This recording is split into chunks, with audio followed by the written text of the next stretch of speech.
Sebuah kelompok militan Palestina, Hamas, telah melancarkan serangannya kepada Israel pada Sabtu 7 Oktober 2023. Dilansir dari AP News pada Minggu 8 Oktober, kelompok militan tersebut telah menembakkan ribuan roket dan mengirim puluhan personelnya ke kota-kota Israel di dekat jalur Gaza.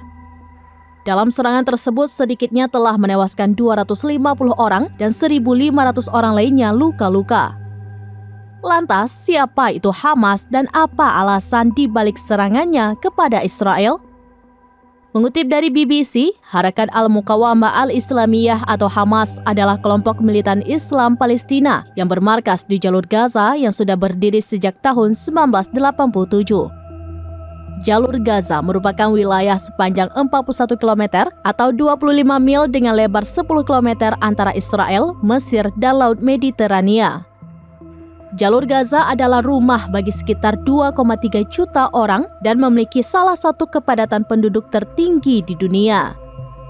Hamas bersumpah untuk menghancurkan Israel dan telah berperang beberapa kali dengan Israel sejak mereka mengambil alih kekuasaan di Gaza pada tahun 2007. Di sela-sela perang tersebut, mereka telah menembakkan atau membiarkan kelompok lain menembakkan ribuan roket ke Israel dan melakukan serangan mematikan lainnya.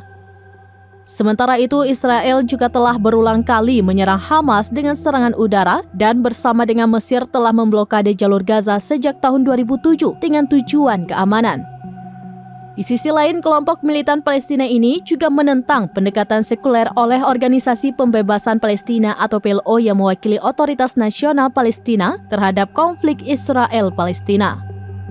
Hamas secara keseluruhan atau dalam beberapa kasus sayap militernya telah ditetapkan sebagai kelompok teroris oleh Israel, Amerika Serikat, Uni Eropa, dan Inggris, serta negara-negara lainnya. Hamas juga didukung oleh Iran yang mendanainya dan menyediakan senjata serta pelatihan.